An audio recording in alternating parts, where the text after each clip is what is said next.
Bite चाहिँ साथीहरू बिरयानीको म चाहिँ मासुबाटै गर्छु है त।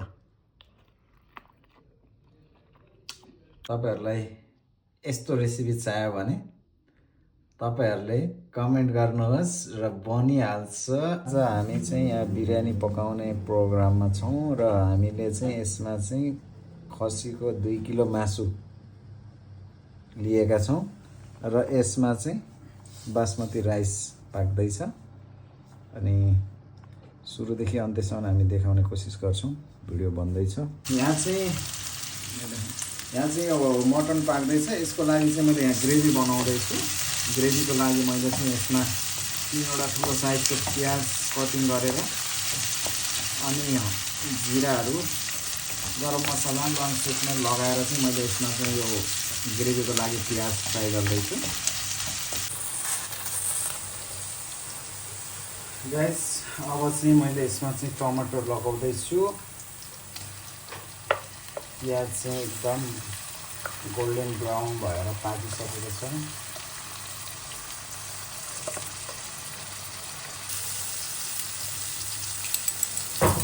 गाइस अब चाहिँ टमाटर पनि पाकेको छ। यसमा चाहिँ नुन लगाइसकेँ। यसमा बेसार यसमा आयो यो चाहिँ गरम मसला। यसमा आयो यो चाहिँ करी पाउडर बिरयानी मसला। हामी चाहिँ बिरयानी मसला यो चाहिँ युज गरेका छौं। आयो बिरयानी मसला फाइनल मसला।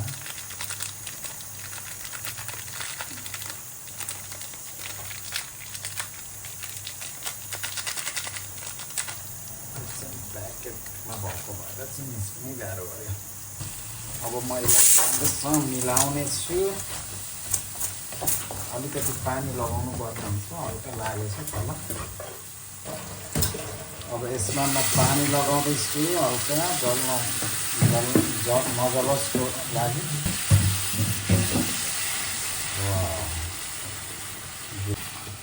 गाइस हेर्नुहोस् दामी देखिएको छ।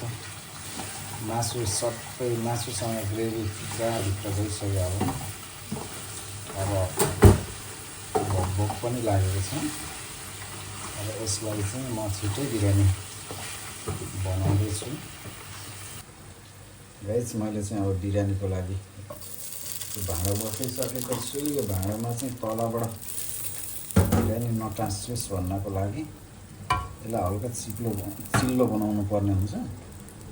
त्यसैले मैले चाहिँ अब यसमा चाहिँ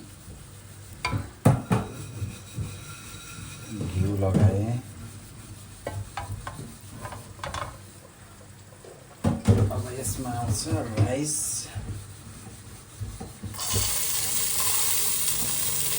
आउँछ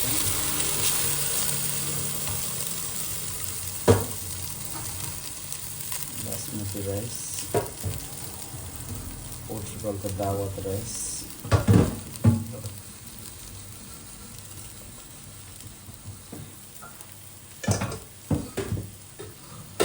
यसमा हामी एक गरेर मासु सर्भ गर्नेछौँ।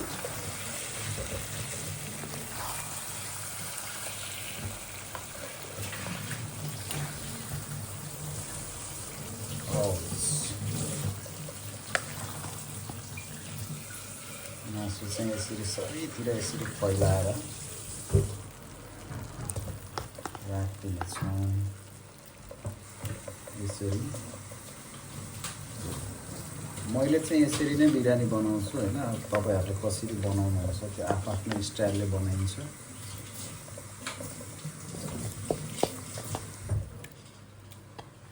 यो चाहिँ अब आफ्नो स्टाइलले कसरी बनाइन्छ त्यसरी बनाउनु हो।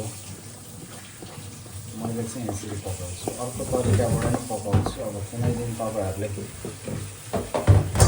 यो रेसिपी मलाई तपाईहरुलाई ठिक लाग्यो भने मलाई भन्न सक्नुहुनेछ। र मैले चाहिँ त्यो मैले जानेको अर्को रेसिपी चाहिँ ट्राई गर्नेछु। अनि मैले चाहिँ यसमाथि भात यसरी लगाउने गर्छु। अनि भातलाई सबै मासुलाई सबै छोपेर यो राम्रो दम हुन्छ कि यसरी गर्दा।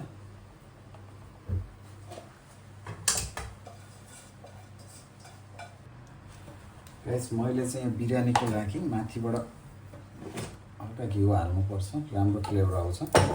त्यसको लागि मैले यहाँ घिउ गरम गर्दैछु।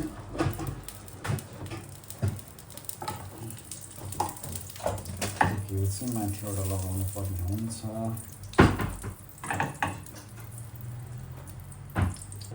यसमा चाहिँ मैले यो बदाम, काजु अनि किसमिसलाई पुराएर यसमा लगाउँछु। यो चाहिँ अडिसनल हो। यो चाहिँ अब आफूलाई जस्तो मनपर्छ त्यस्तै बनाउन सकिन्छ। यो तपाईहरुले स्किप गर्दा पनि हुन्छ, चाहिँ नराख्दा पनि हुन्छ।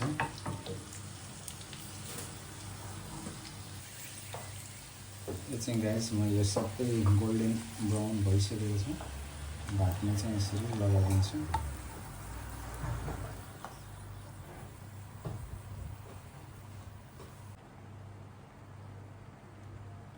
गाइस अब चाहिँ बनिसकेको छ, फाइनल भइसकेको छ। कागती राखेँ यो धनिया र अनि त्यसपछि पुदिनाको माथिबाट लगाउने छु। यसलाई चाहिँ यो राम्रो फ्लेभर आउँछ। यो नै हो मेन इन्ग्रेडियन्ट्स भनेको नै। 5 मिनट। फाइनली गाइस हामीसँग बिरयानी बनेर रेडी भएको छ। हेर्न सक्नुहुन्छ यति राम्रो भएको छ। अब यसलाई चाहिँ हेरौँ है त भित्र कति पाकेको छ। कस्तो मिठो बास्ना आयो। बास्नाले ढलाउँछ कि क्या हो।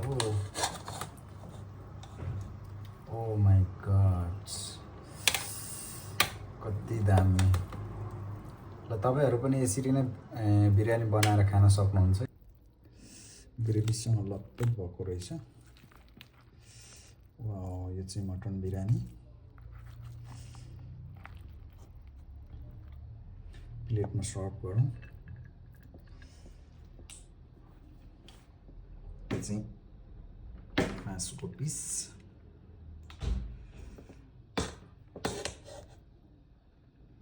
वाउ,